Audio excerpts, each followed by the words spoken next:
안녕하세요. SNS와 인터넷을 달군 뜨거운 이슈 클릭 한 번으로 세상을 읽는 클릭해입니다. 사회적 관심사로 떠오른 아동학대와는 달리 노인학대는 상대적으로 관심을 갖지 못하고 있습니다. 가정폭력 사각지대에서 고통받고 있는 노인들은 해마다 늘고 있는데요. 오늘의 주제 확인해 보겠습니다.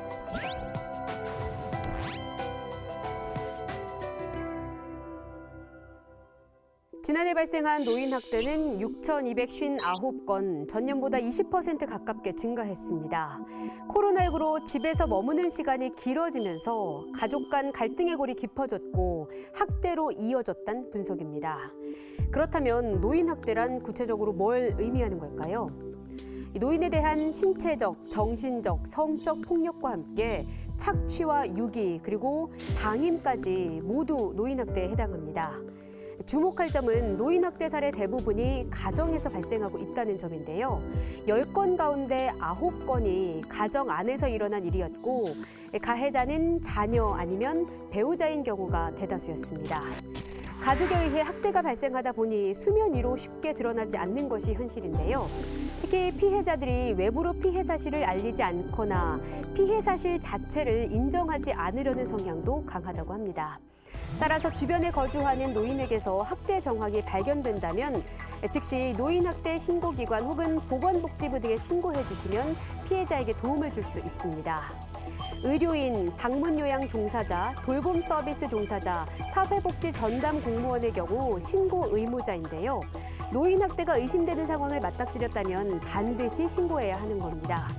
만약 학대 사실을 알았는데도 신고하지 않으면 500만 원 이하 과태료가 부과될 수 있습니다. 그렇다면 노인학대 가해자에겐 어떤 처벌이 내려질까요? 먼저 신체 상해를 입힌 경우 7년 이하 징역 또는 7천만 원 이하 벌금을 물게 됩니다. 성적 학대, 유기, 방임 행위를 했다면 5년 이하 징역 또는 5천만 원 이하 벌금에 처해지고요. 경제적 학대에 대해선 3년 이하 징역 또는 3천만 원 이하 벌금형이 내려집니다. 또한 오는 30일부터는 노인 학대자가 정당한 이유 없이 노인 보호 전문기관의 교육을 받지 않으면 과태료도 부과합니다. 첫 번째 거부에는 150만 원, 두 번째는 300만 원을 내야 합니다. 만약 피해 노인 보호자와 가족이 노인 보호 전문기관의 지원을 방해하거나 거부한다면 이때도 1차인 150만 원, 2차인 300만 원의 과태료가 부과된다고 하네요. 이런 가운데 각 지자체에서는 학대 예방을 위한 시스템을 구축해 운영하고 있습니다. 서울시에서는 학대 피해 노인 전용 쉼터를 운영하는데요. 만 65세 이상 학대 피해자에게 숙식과 같은 생활을 지원하고 피해 노인의 신체적, 정신적 치료를 위한 의료비 지원 등도 제공하고 있습니다.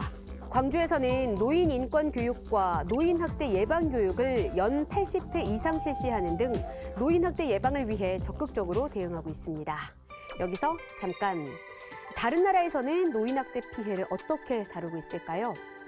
먼저 미국은 사회보장법, 노인복지법, 노인정의법 등을 통해 노인학대 예방과 발견, 치료 등을 명시하고 다양한 프로그램을 제공하는데요. 이와 함께 국립노인학대센터를 설치해서 운영하고 있습니다.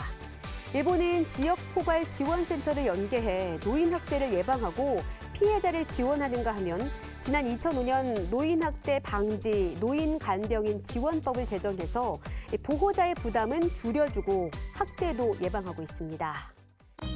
지금의 나는 미래의 노인입니다. 누구나 나이가 든다는 사실을 혹시 잊고 살고 계시진 않은지요?